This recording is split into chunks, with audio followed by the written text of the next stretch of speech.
Hello students, कैसे हैं आप सभी। मैं रिया राठौड़ एक बार फिर से आप सभी का स्वागत करती हूँ railway text book YouTube channel पर।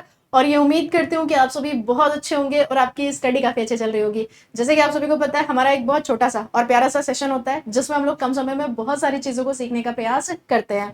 तो आज का हमारा जो टॉपिक है ये रहने वाला है पद्म अवार्ड। वैसे भी आप सबको पता है 2025 की अगर हम बात करते हैं तो 2025 के लिए 139 पद्म अवार्ड दिए गए हैं, लेकिन जब हम नंबर ऑफ पर्सन की बात करते हैं तो ये 140 हो जाएंगे। ऐसा इसलिए क्योंकि एक यहाँ पे डीओ पद्म अवार्ड आपको देखने को मिल जाएगा, है ना। डीओ में अगर हम बात करते हैं तो नंबर ऑफ पर्सन 2 होते हैं, लेकिन पद्म अवार्ड उसमें 1 होता है।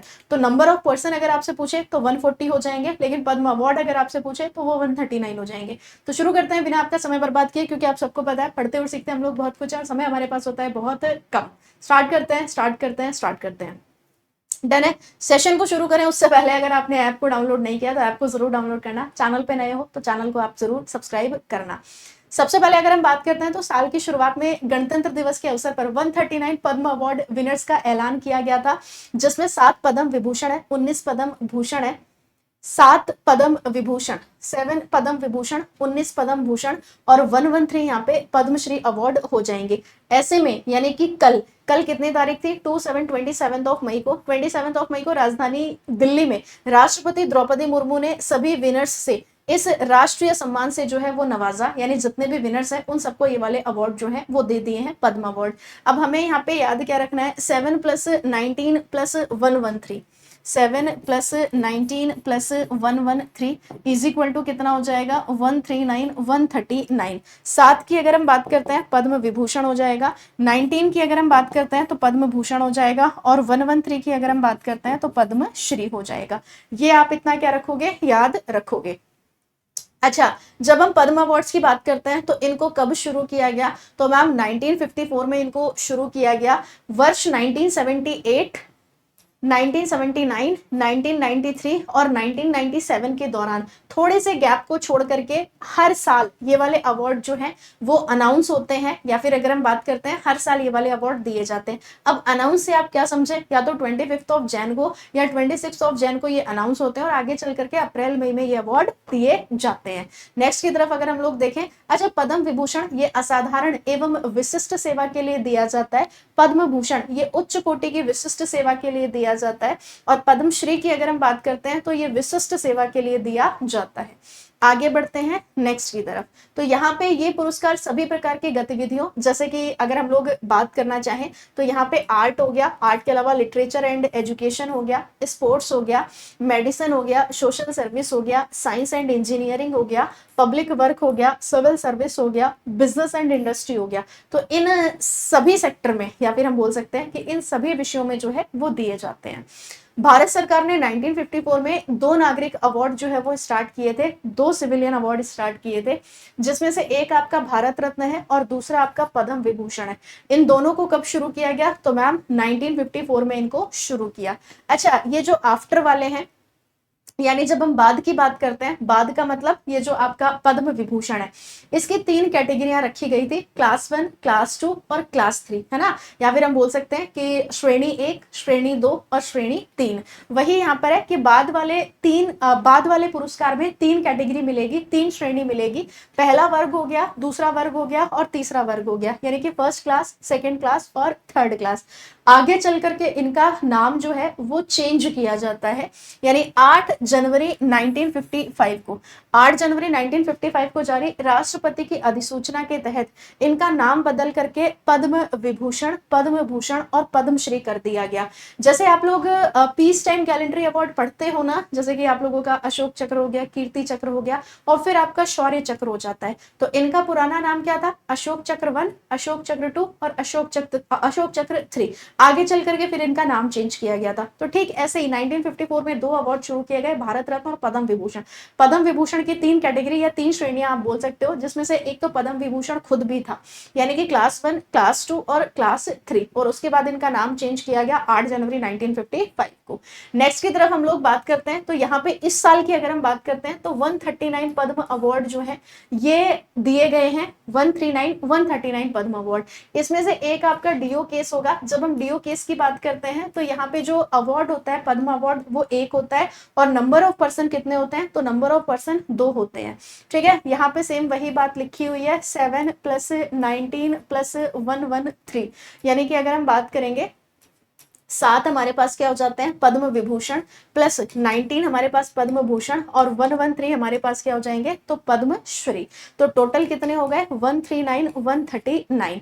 ठीक है, अब यहाँ पे 23 की अगर हम बात करते हैं तो 23 वुमेन्स है जिनको पद्म अवार्ड दिए गए हैं, 23 वुमेन्स को पद्म अवार्ड्स जो है वो दिए गए हैं। इसके अलावा 10% वो हैं जो आउट ऑफ इंडिया से हैं। ठीक है, आउट ऑफ इंडिया बोले तो एनआरआई हो सकते हैं, पीआईओ, या फिर अगर हम बात करते हैं ओसीआई। और 13 की अगर हम बात करेंगे तो इनको आफ्टर डेथ दिया गया है, यानी कि मरणोपरांत पद्म अवार्ड दिए गए हैं।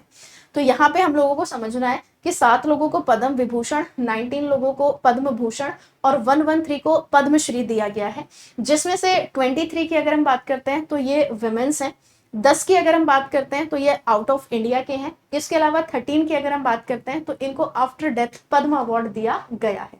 अच्छा, यहाँ पे अगर आपसे पूछा जाए कि सबसे ज्यादा किस श्रेणी में या किस कैटेगरी में पद्म अवार्ड दिया गया है, तो वो आप लोगों का हो जाएगा आर्ट। जब हम आर्ट की बात करते हैं तो 51 अवार्ड दिए गए। सेकंड पर आपका लिटरेचर और एजुकेशन है, 26 अवार्ड। थर्ड की अगर हम बात करते हैं तो मेडिसिन में कितने अवार्ड, 10 अवार्ड। अगर ट्रेड और इंडस्ट्री की बात करते हो तो इसमें भी आपके 10 अवार्ड जो है वो दिए गए। तो एटलीस्ट हमें फर्स्ट सेकंड थर्ड पता होना चाहिए, है ना। पहले नंबर पर आर्ट हो जाएगा, सेकंड पर लिटरेचर और एजुकेशन हो जाएगा, थर्ड पर मेडिसिन हो जाता है, और फोर्थ की अगर हम बात करते हैं तो फोर्थ पर आपका ट्रेड और इंडस्ट्री हो जाएगा। ठीक है, अच्छा इस बार अगर हम पद्म विभूषण की बात करते हैं तो मैम सबसे पहले तो अगर हम बात करेंगे डी नागेश्वर रेड्डी, इनका संबंध मेडिसिन से है। कहाँ से बिलोंग करते हैं, तो ये बिलोंग करते हैं तेलंगाना से। सेकंड नाम आता है जस्टिस जगदीश सिंह खेहर। ट्रिपल तलाक वाले केस में आपने इनका नाम सबसे ज्यादा सुना होगा। तो जस्टिस हैं, रिटायर्ड हैं ये, justice Jagdish Singh Khehar. Public affairs में इनको दिया गया है, चंडीगढ़ से ये बिलोंग करते हैं। इसके बाद है कुमुदनी रजनीकांत लेखिया। जब हम कुमुदनी रजनीकांत लेखिया की बात करेंगे तो इनको आर्ट के फील्ड में दिया गया है और ये गुजरात से बिलोंग करते हैं। उसके बाद है एल सुब्रमण्यम। जब हम एल सुब्रमण्यम की बात करेंगे तो इनको भी आर्ट के फील्ड में दिया गया है, ये कर्नाटक से बिलोंग करते हैं। एमटी वासुदेवन नायर लिटरेचर में एक बहुत बड़ा नाम। ठीक है, तो एमटी वासुदेवन नायर, इनको मरणोपरांत दिया गया है, ये केरला से बिलोंग करते हैं।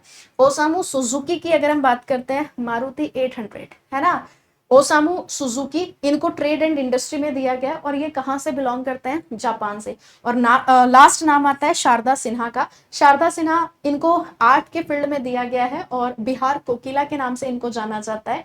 कहाँ से बिलोंग करते हैं, तो बिहार से। आप सबको पता है छठ के गीतों को विश्व प्रसिद्ध बनाने वाली कौन हो जाती है, तो छठ के गीतों को विश्व प्रसिद्ध बनाया है किन्होंने, तो मैम शारदा सिन्हा ने। ठीक है, तो ये नाम आपके लिए सातों इंपॉर्टेंट बनते हैं। डी नागेश्वर रेड्डी, जस्टिस श्री जगदीश सिंह खेहर है, फिर कुमुदनी रजनीकांत लेखिया जी हो जाएंगी, इसके बाद एल सुब्रमण्यम हो जाएंगे, एमटी वासुदेवन नायर हो जाएंगे, ओसामू सुजुकी और शारदा सिन्हा जी। ये नाम आप क्या रखना, याद रखना। आगे बढ़ते हैं। अच्छा, राष्ट्रपति द्रौपदी मुर्मू ने, जब हम फर्स्ट फेज की बात करते हैं, मतलब जो पहला संस्करण था, उसमें कितने लोगों को पद्म अवार्ड दिया था, तो भैया देखो 71 लोगों को जो है पद्म पुरस्कार दिए थे, टोटल 71 फर्स्ट वाले। फिर उसमें जो बच गए थे उनको अभी कल दिए गए हैं, यानी कि 27 मई को। तो यहाँ पे अगर हम बात करते हैं फर्स्ट फेज की, अगर आप बात करते हो तो फर्स्ट फेज में 4 लोगों को क्या दिया गया, तो मैम पहले संस्करण में 4 पद्म विभूषण दिए गए, 10 पद्म भूषण दिए गए और 57 पद्मश्री दिए गए। अब अगर इतनों को दिया गया, मतलब कुछ तो रिमेनिंग रहे होंगे, तो जो रिमेनिंग रह गए थे फर्स्ट फेज में उनको सेकेंड फेज में पद्म अवार्ड दिए गए हैं। ठीक है, अच्छा एमटी वासुदेवन नायर और ओसामू सुजुकी को मरणोपरांत क्या दिया गया, पद्म विभूषण दिया गया। इसके अलावा अगर हम लोग देखने की कोशिश करें आगे की तरफ, तो पद्म भूषण से सम्मानित होने वाले में नंदमुंद्री बालकृष्णन का नाम आता है, या एन बालकृष्णन का। इसके अलावा शेखर कपूर का, भारतीय हॉकी टीम के कप्तान है श्रीजेश पी। PR। इसके बाद बिहार के पूर्व मुख्यमंत्री हैं सुशील कुमार मोदी। ठीक है, हालांकि सुशील कुमार मोदी को मरणोपरांत ये वाला अवार्ड जो है वो दिया गया है। ठीक है, पद्म विभूषण हम आपको बता चुके हैं। पद्म भूषण की अगर हम बात करते हैं तो पद्म भूषण में N बालकृष्णन है, शेखर कपूर है, भारतीय हॉकी टीम के पूर्व कप्तान है P श्रीजेश, और इसके अलावा बिहार के जो उप मुख्यमंत्री हैं जिनका नाम है सुशील कुमार मोदी, इनको मरणोपरांत पद्म भूषण दिया गया। अच्छा, पद्मश्री से सम्मानित होने वालों में क्रिकेटर हैं रविचंद्रन अश्विन, भारतीय स्टेट बैंक की पूर्व अध्यक्ष है अरुंधति भट्टाचार्य, इनको इस वर्ष पद्मश्री अवार्ड से नवाजा गया। अब यहाँ पे कुछ डिटेल है आप लोगों के लिए, एक बार हम लोग डिटेल देख लेते हैं। जैसे अगर हम लोग MT वासुदेवन नायर की बात करते हैं तो कोझिकोड केरल से ये बिलोंग करते हैं, इनको पद्म भूषण मिल चुका 2005 में, केरल ज्योति मिल चुका इनको 2022 में, और ज्ञानपीठ अवार्ड इनको कब मिला तो मैम 1995 में इनको ज्ञानपीठ अवार्ड दिया गया। ठीक है, इनका केरल ज्योति बहुत इंपॉर्टेंट बनेगा MT वासुदेवन नायर का, लेकिन उससे इंपॉर्टेंट है इनको ज्ञानपीठ अवार्ड कब मिला, क्योंकि हमारे यहाँ पे लिटरेचर का सबसे बड़ा अवार्ड है ज्ञानपीठ अवार्ड। तो याद रखेंगे कि इनको ज्ञानपीठ अवार्ड कब दिया गया तो मैम 1995 में इनको ज्ञानपीठ अवार्ड दिया गया। उसके बाद आ जाते हैं D नागेश्वर रेड्डी। जब हम D नागेश्वर रेड्डी की बात करते हैं तो इनका जो संबंध हो जाता है वो मेडिसिन से हो जाएगा। ठीक है, तो 2025 के लिए भारत का दूसरा बड़ा अवार्ड इनको जो है वो दिया गया है, और वो भी किसके फील्ड में, तमाम मेडिसिन के फील्ड में इनको दिया गया है। फिर नाम आता है किसका, तो लक्ष्मी नारायण सुब्रमण्यम का, या L सुब्रमण्यम। जब हम L सुब्रमण्यम की बात करते हैं तो डॉक्टर L सुब्रमण्यम एक प्रसिद्ध भारतीय वायलिन वादक, संगीतकार और कंडक्टर हो जाएंगे। उन्हें कर्नाटक संगीत और पश्चिमी शास्त्रीय संगीत में अपनी महारत के लिए जो है वो जाना जाता है।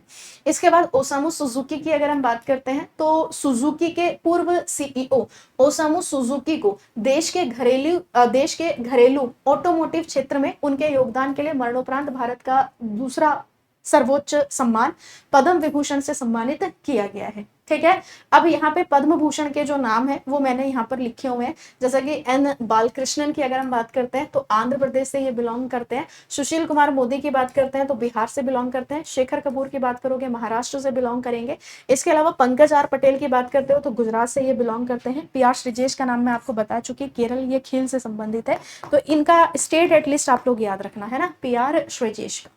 डन है। अब आप सबके लिए एक होमवर्क का क्वेश्चन है, एक तो 2022 के पद्म अवार्ड्स और प्लस 2024 के पद्म अवार्ड्स।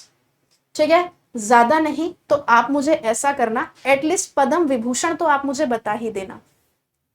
पद्म विभूषण जैसे अगर मैं आपसे कहूं 2022 में किस किस को पद्म विभूषण मिला ये आप मुझे बताओगे, 2023 में किसको पद्म विभूषण मिला ये आप मुझे बताओगे, और 2024 में पद्म विभूषण किसको मिला, क्योंकि यहाँ से एग्जामिनर आज भी क्वेश्चन पूछता है स्पेशली 2022 से।